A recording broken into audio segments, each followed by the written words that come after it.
So hello everyone. I'm April Rochelle of Bashar Communications, and I'm so happy to welcome you to this evening of Contact with Bashar. And who knows what will happen tonight, because he's always full of surprises. I'd also like to welcome all the people who are joining us from around the world on Ustream and teleconference. So thank you so much for creating our own Essassani bubble of reality around the planet. It's just kind of fun to be with lots of people that love this information and are moving in a direction of becoming more and more of their true selves, because that's really what this is all about. Tonight's session is entitled Shards of a Shattered Mirror. Tonight, Darryl's going to deliver to us the first chapter of this fictional science fiction novel that he's writing. It's based on the characters that Bashar has introduced, Willa Hillissing and Holly Cotton. And it's basically about how Willa Hillissing, under Holly Cotton's tutelage, became a cryptic. And this is the first book in a series of 5 books that are going to be delivered by Darryl.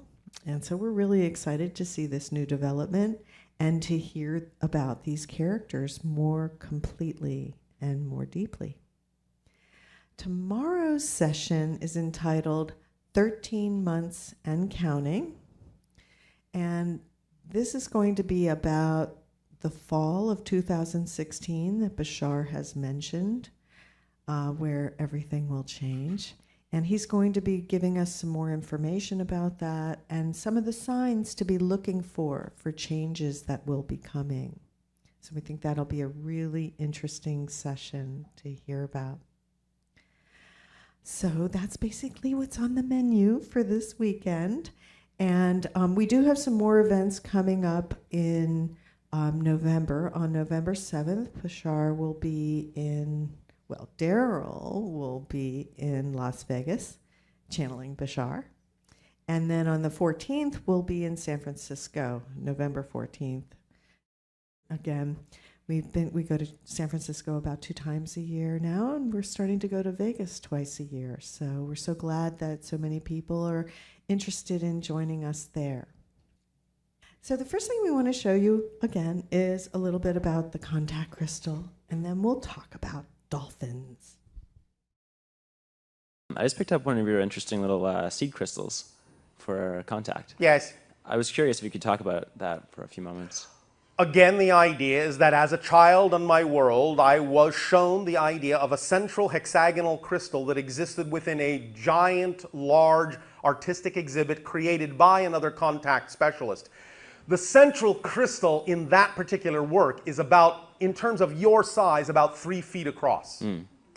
The idea is that it is about the same color green, and around it are other crystals, each crystal added to the central crystal, which represents the first contact of our civilization with another, represents all the other contacts of all the other civilizations we have come into contact with. Very cool. And constantly grows as more and more civilizations join the interstellar alliance, as you call it. But the idea is that that central crystal is the seed crystal that carries the vibration of contact itself and is representative of my family lineage, along with other family lineages that are also steeped into the idea of being contact specialists. Nice. So not only does the idea specifically of that crystal carry the vibration, generally speaking, that is conducive to contact with other civilizations, that particular vibration is also very specifically connected to our world and my family. Very nice. So, that is our way of welcoming you all to the family.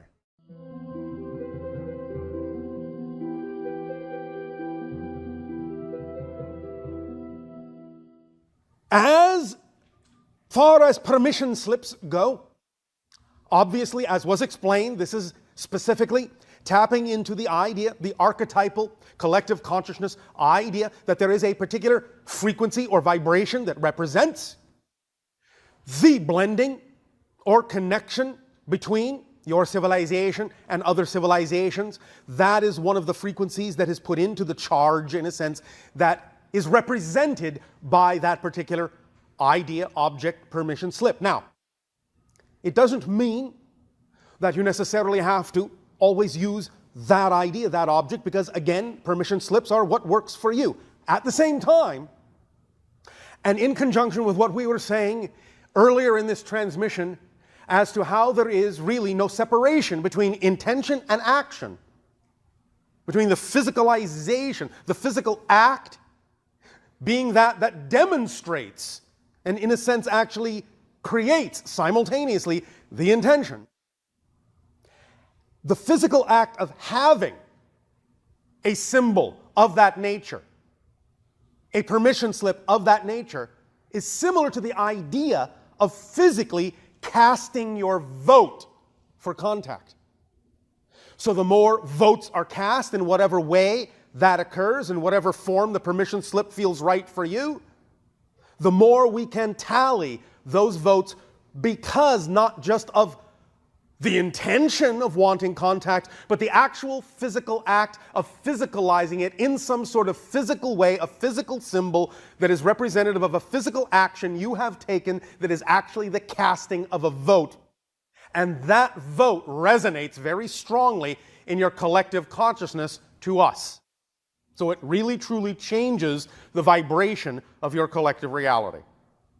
So that is what we wish to add about that idea.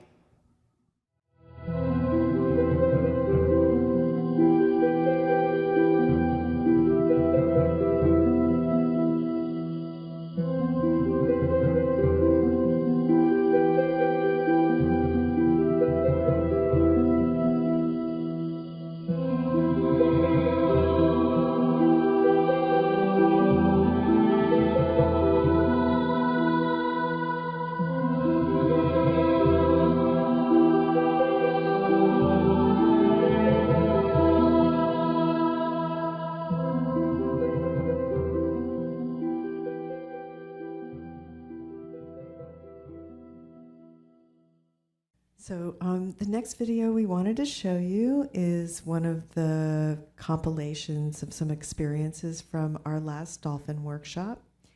And just want to mention that as we're starting to accelerate and our frequency is going up, it allows us, when we're with the dolphins, to really take advantage of their frequency, because they're in a very deep, joyful state. And so when you get around them, you don't even realize why it's happening, but suddenly you just feel so elated. And they literally have found changes in your brain when you're hearing the sounds that they make.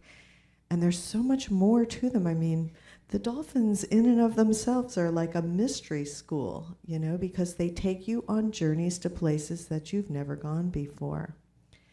So we really want to acknowledge them and also to talk about the idea of their spiritual nature and how that is intersecting with our spiritual nature.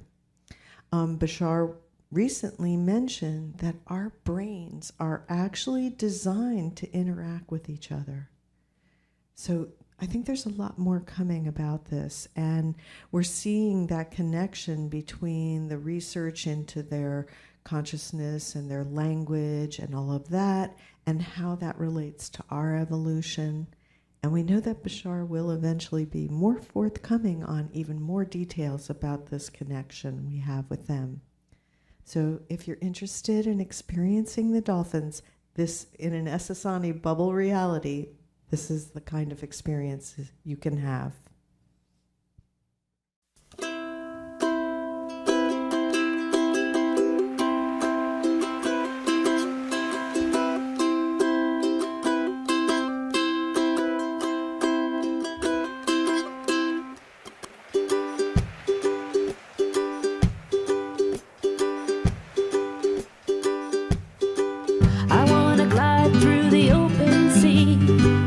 Side by side with you next to me. Oh, when the time is right, you'll glide right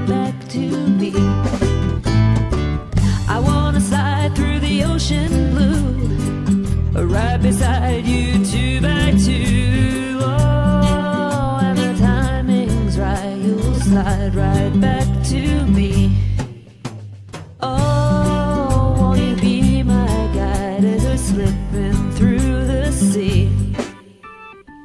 I wanna dive so deeply through the crystal waters of the world anew. Oh, and the timing's right, you'll slide right back to me. I'm not expecting you to understand. You're never gonna find me back on land. Oh, and the timing's right, you'll slide right back to me. All those moments together I do treasure. Doesn't really get any better. I wish I could have stayed with you for the rest of my day. Effortlessly and joyfully slipping through the sea. Streamlined like a dolphin, streamlined like a whale. Weaving, diving, bobbing, smoothly gliding, effortlessly through life, slipping through the sea. I wanna glide through the open sea, side by side with you next to me. Oh, and the timing's right, you'll glide right back to me. I wanna slide through the ocean blue, right beside you, 2 by 2. Oh, and the timing's right, you'll slide right back to me. Oh, you be my guide as we're slipping through the sea. All those moments together I do treasure. It doesn't really get any better. I wish I could have stayed with you for the rest of my day. In unity, in harmony, in joy and in love, you drift into the depths of the deep blue sea. Oh, and the timing's right, you'll slide right back to me. As we're slipping through the sea.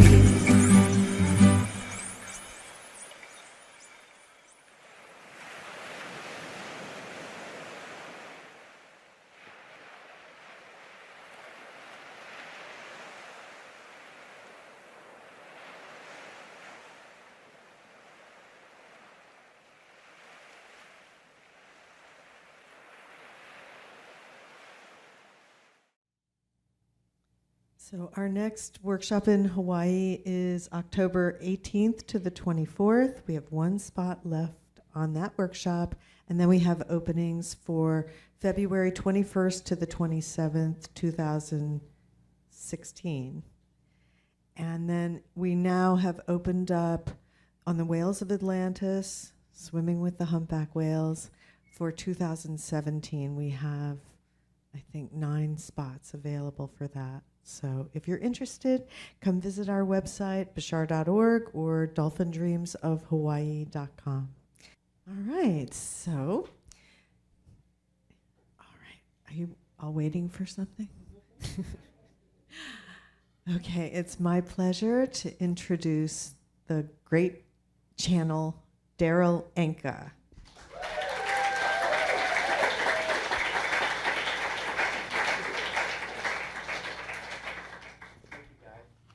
So you're going to start by reading, huh? I am. I guess then that's a little different. It is. Tonight's unusual. Okay, so anyway, it is my great pleasure to have us now turn the whole experience over to Darryl and hear his story. Thank you so much, Darryl. Thank you. Thank you all. Hi, guys. Welcome tonight. Today is a little unusual. As April announced, what I'm going to do before Bashar comes through is I'm going to read the first chapter of a book that I'm writing. It is called Shards of a Shattered Mirror. Well, the series is called Shards of a Shattered Mirror, and it's loosely based, for those that know one of the entities that has come through, Willa Hillissing. who is a future incarnation of myself, also like Bashar in that sense, but she's a hybrid from 700 years in the future on Earth. And so what's happening here is kind of a combination of things. The story is the story of her life and her training in becoming what in her society is called a cryptic and going beyond that, which is kind of like becoming sort of a shaman or a sage. And the story it contains elements that might be what she's talked about of her real life, but it is also a fictional story. It's being written as a sci-fi fantasy novel for the purpose of embedding a lot of ideas into a story structure which is easier to remember and in some ways, takes you on an enjoyable journey with the characters.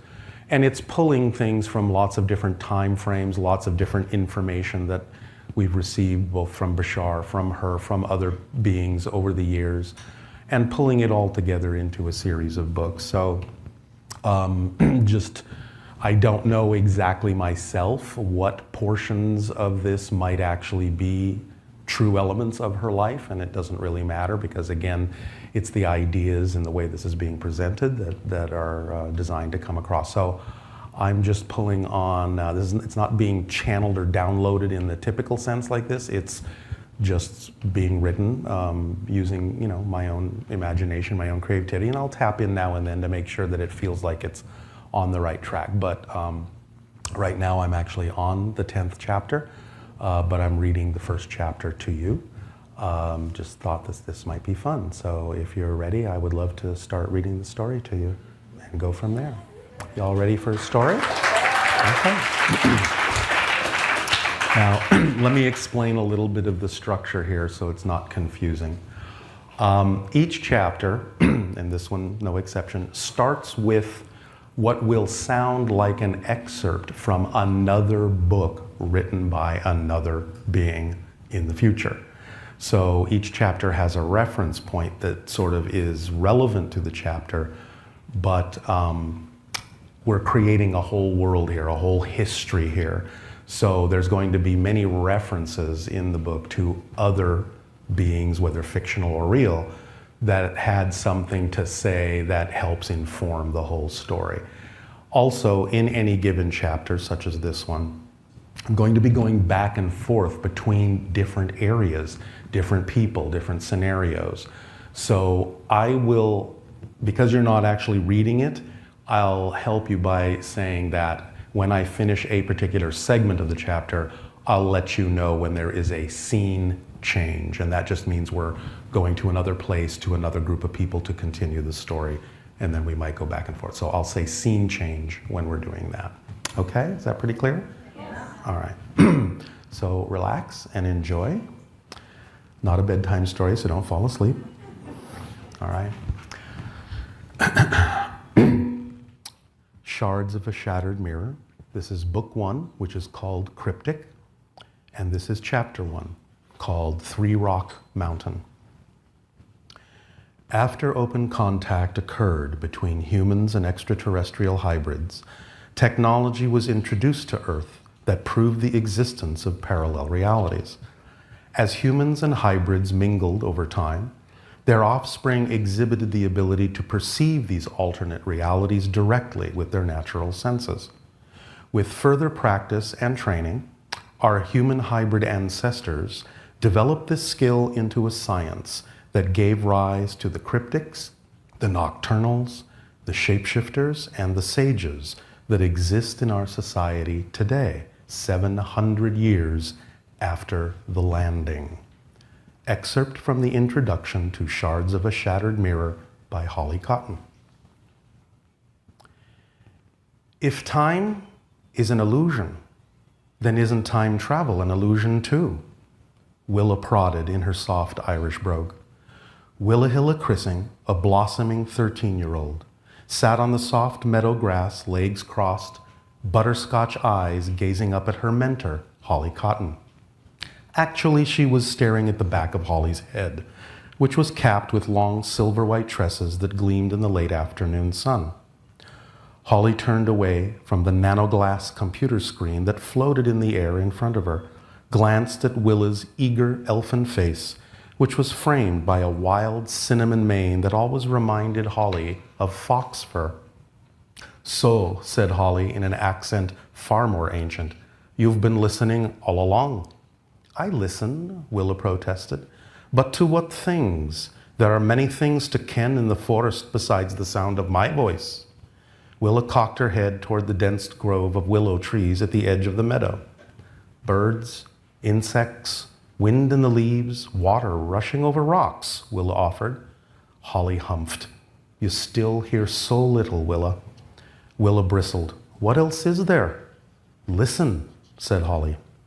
Willa stared at the largest willow perched on the bank of the meandering stream.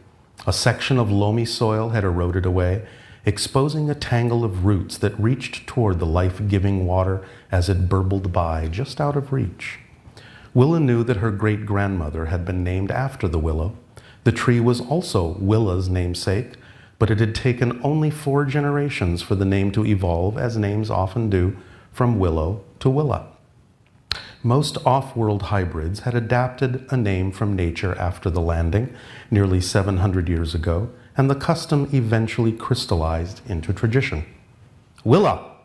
Willa's attention snapped to Holly's ice-blue eyes. "Daydreaming isn't a lesson you need to learn," Holly remarked. Willa straightened her posture. "I was thinking about how different Earth must have been before the landing, before deconstruction and restoration. Thorne told me most of the world was paved in stone." "Concrete and cement," Holly corrected. "The world wasn't exactly covered with it, but, well, it might as well have been, I suppose. Cities of concrete and steel sprawled over deforested ground, connected by a web of hard black roads that stretched for thousands of miles in all directions. Once off-world tech was gifted to the human population, it all began to change. Now, Port Paris, Port New York, Port Beijing are mere villages compared to what they once were. But this isn't a history lesson, little fox. We were talking about listening to the trees." "Actually," said Willa, "we were talking about time." Holly smiled. "So we were. And it's time to call it a day." Holly tapped the nanoglass screen 3 times. It shrank to the size of a marble. Holly snatched it from the air and tucked it in one of the many pockets in her flowing, knee-length tunic. Willa stood and stretched in the golden sunset light, her rust-colored hair waving in the breeze like cropped wheat. Holly's silver locks flowed behind her like a billowing bridal veil as they strolled across the meadow. "What do you hear when you listen to the trees?" asked Willa. "Stories," replied Holly. "Stories of the past, the present, and the future." Willa cupped her ear in the direction of the grove.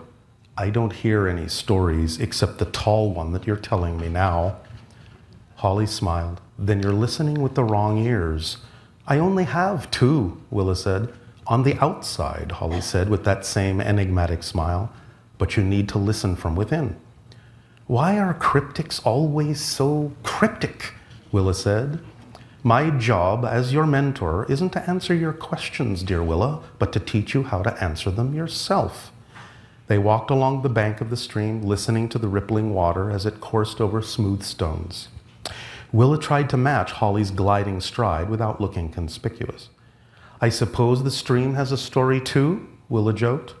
"Everything does," said Holly. "For example, I know that in your story you like Thorne very much." Willa stopped dead in her tracks, thunderstruck. Holly kept walking as though she had commented on nothing more important than the weather. Willa shook off her surprise and ran to catch up. "Yes, of course I like Thorne," Willa sputtered. "You met him yesterday after sunset in this very grove, and the day before that, and the day before that," Holly said. Willa's face blushed red as her hair. "No one knows." "The trees know," said Holly. "You're saying the trees told you that the trees can tell you a lot of things," Holly said, "if you know how to listen." They walked in silence until they crested a small hill with a mass of large gray boulders on top, 3 of which rose above the others, bestowing the name Three Rock Mountain upon the area since long before the landing. Holly and Willa strolled down the gentle slope toward the Shadok, a circular structure similar to Stonehenge, but fashioned from shimmering blocks of nanoglass. There were 10 wide gaps between the upright slabs, spanned by thick lintels. 9 of the spaces rippled with transparent rainbow hues like oil on water. The 10th was empty, a simple passage that allowed entrance to the center of the ring. Willow followed Holly through the entry passage. "Tomorrow then," said Holly. Willa nodded, afraid to speak lest Holly raise the subject of Thorn again.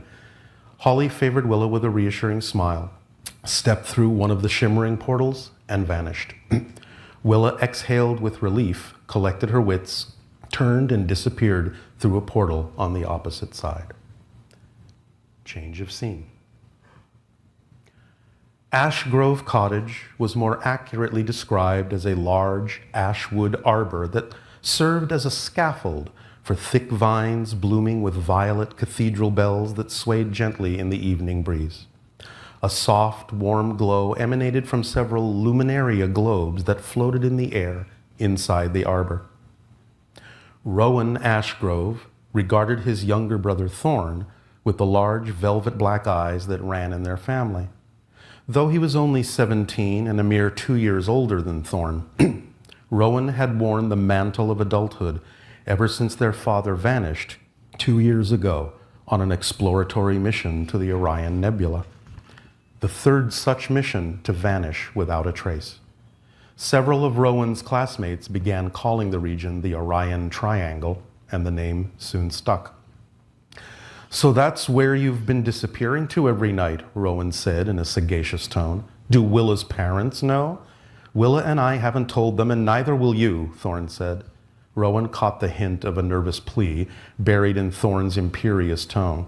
He would never betray his brother's trust, of course, but that didn't mean he couldn't tease him to within an inch of his impetuous young life. "Just her mother, then," Rowan said, suppressing a mischievous smile. "No," Thorn shot back. The plea was more evident this time. "I wonder what father would have thought," Rowan mused. "His own son wanting to learn to be a cryptic, and a nocturnal at that. We've been a family of explorers for generations." "I am exploring, just not out among the stars. I think father would be proud and happy that I'm following my dream." "And yet you don't want anyone to know." Rowan fixed his obsidian eyes on Thorn. "Is it your dream, or is this more about Willa?" Thorn averted his brother's bottomless gaze. "What's wrong with that?" "Nothing," Rowan admitted. "You may be making the right choice, but is it for the right reason? The path of a cryptic isn't for everyone. What if it's Willa's path, but not yours?" "Willa and I can still be together, Rowan." "Can you?" Rowan shot back. "Do you ken what it really means to become a cryptic, a nocturnal, a shapeshifter, a sage? What if Willa chooses to go further than that? Will you still be together if she becomes a wraith?" "That's just a myth," Thorn said. "Many myths contain a seed of truth," Rowan said. "I've heard stories that sometimes a sage who becomes a wraith can forget who they once were and transforms into a banshee, trapped between the world of the living and the dead." "Oh, you're making that up," Thorn said, though his confidence was beginning to waver. "I'm not saying you can't have a life together," Rowan said more gently, "just that you'd better understand what that life would be. I'm sure father, wherever he is, would be happy and proud that you're following your dream. But in father's absence, it's my job to make sure your dream doesn't become a nightmare." Rowan selected a blue nanoglass bead from the download dimple on the countertop and headed out. "Where are you going?" Thorn asked. "We're finally starting first contact simulations tonight. In 3 years, I'll be wearing the sigil of a first contact specialist." Rowan flicked the bead in the air, caught it, and tucked it in a small pocket. "Rowan?" There was a wavering tone in Thorn's voice that made him sound more like a lost child than a boy of 15. Rowan stopped and waited. "You'd never go to Orion like father, right?" "Don't worry," Rowan said. "The triangle's been quarantined." Thorn nodded, relieved. Rowan pushed down his own sad memories and hurried out into the cool night air. Change of scene. Willa's family lived in a spun-glass, spherical treehouse perched high in an ancient oak. In the early morning light, it looked like a giant, glistening cocoon.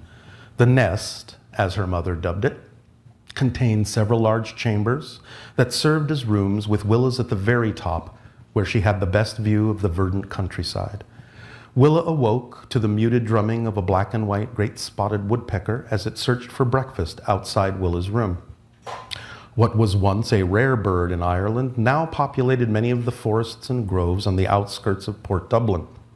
Willa tapped the frosted nanoglass wall next to her hammock. A large, transparent circle appeared in the wall and framed the woodpecker like a spotlight. Willa gazed at the bright red cap on the nape of the bird's neck that identified it as a male. The bird continued to hunt for food as Willa listened to its staccato beat. "Willa, morning meal." Her mother's melodic voice hung in the air as the walls softly reverberated like crystal wind chimes.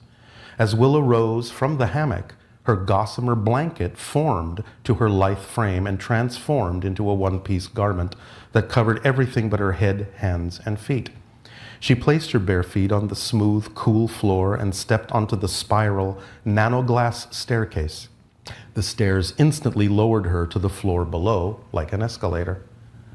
Lily Hillissing, Willa's mother, didn't look a day over 30, though she was twice that age. Her graphite-colored hair was woven in a long Celtic braid that hung down her back to her trim waist. Lily watered the herbs in the hydroponic garden that made up half of the small kitchen. Willa padded into the room, still half asleep, her fox fur hair tousled like a thistle top. Lily glanced over at her daughter and nodded to the hollowed-out bubble in the kitchen wall that served as the breakfast nook. "Mornin', Puka," Lily chimed.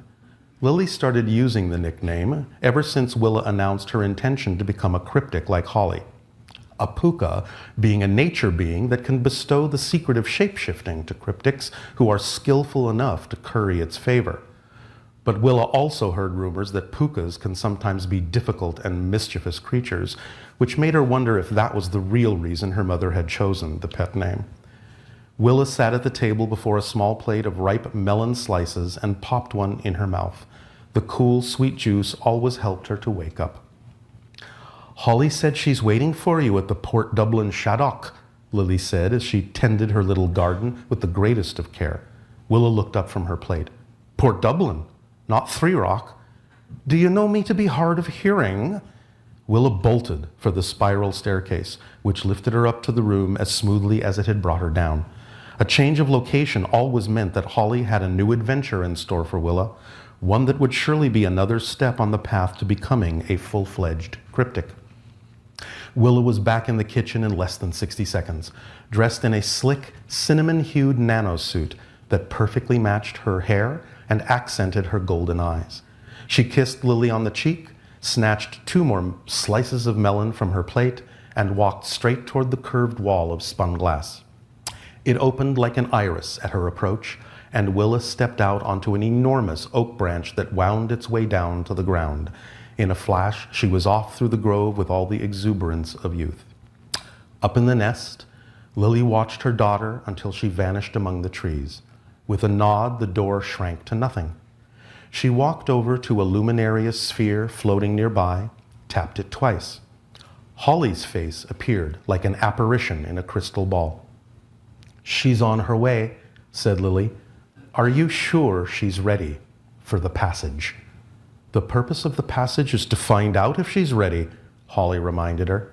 "I ken that," said Lily, "but she's still so young." Holly fixed her ice blue eyes on Lily. "Then she's about to grow up very quickly."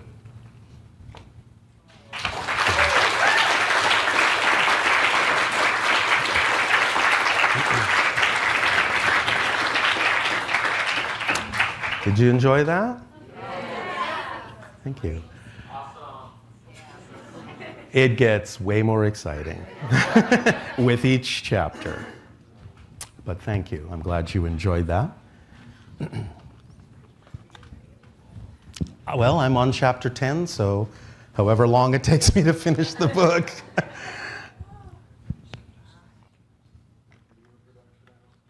Pardon?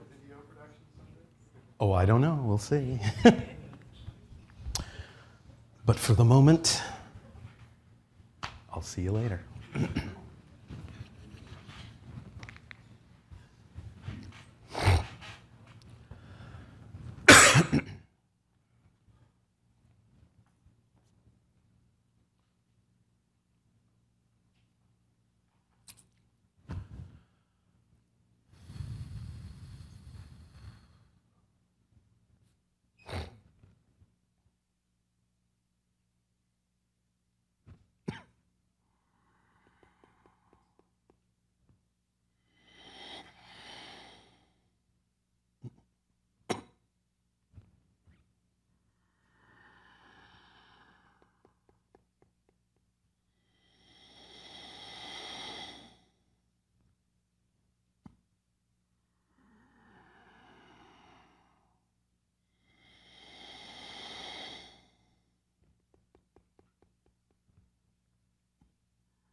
say good day to you this day of your time. How are you all?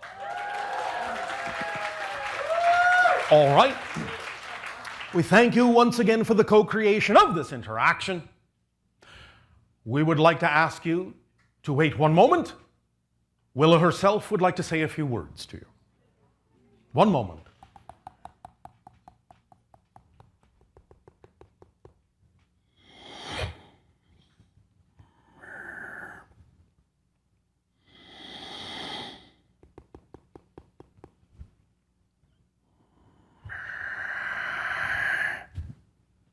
Good day, cookies. All right, then. Are you liking my story so far? Yes. All right. Well, you know, some of it is true and some of it is, well, you know, truer in other ways. And so the idea we would like to share with you, taking you a little bit farther ahead in the story, is the understanding of what the shards of a shattered mirror are all about. You have in your reality these scientists who talk about the beginning of your universe. And they talk about it as what you call a Big Bang, yes? Well, you see, the idea that we discovered far down the line is the idea that it's not really a Big Bang. I know it looks like the universe is expanding to you from your point of view in physical reality. But what we've discovered is based on the notion and the understanding that the Bashar has been talking about, that everything is here and now, yes? Everything is the same point, yes? From a different point of view. You understand? You ken this idea? And so, rather than a Big Bang, which we understand is how you see it from your perspective, the idea is to imagine that it's all still that infinitesimal, small, infinite point.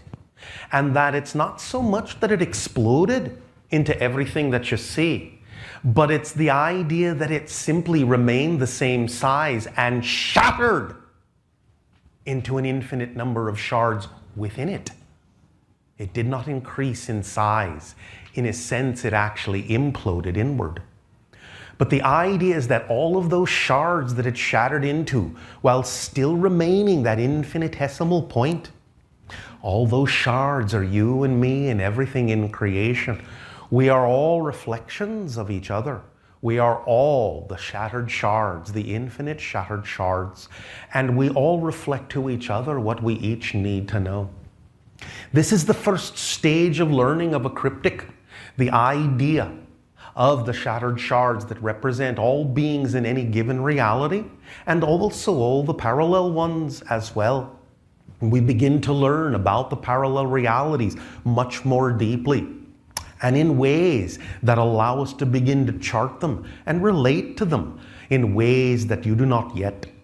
And going further than that and becoming what we call the nocturnals, we go further and become the shapeshifters and the sages that allow us to actually make stronger connections to these parallel worlds, draw upon them in ways that allow us to mix and match and manipulate and make malleable the idea of physical reality in a variety of ways that you do not yet ken. But you will begin to experience some of these things in your present state. They will, of course, accelerate after the idea you call first contact, that we call the landing. And in this way, you will together move forward, both with the humans and the hybrids, which will eventually lead to those that exist in my time frame up the line from you. And we are a mix of many things. We are not the hybrid children anymore that you will be familiar with in your time frame. We are that which has gone beyond. We are that which has become, as the Bashar has explained, the sixth hybrid race. And we move forward in that way to a time and to a destiny where we will mingle with the other 5 hybrid races, including the Bashars, to become the 7th hybrid race, which has never been seen before. But we share this with you now, and it has been given to you and will be given to you in story form so that it forms a part of your understanding, a part of your psyche. For as the Bashar has explained, story structure is a part of your actual consciousness. And when information is delivered in that way, you ken it better, you hold on to it longer. It becomes a stronger piece of your story, and you find where you fit in that story. So, we are happy to share what we are sharing with you in this way, and that story will continue, and there will be more of it. And we thank you for this opportunity. Our unconditional love to you all, and we bid you fair sailing. Good day.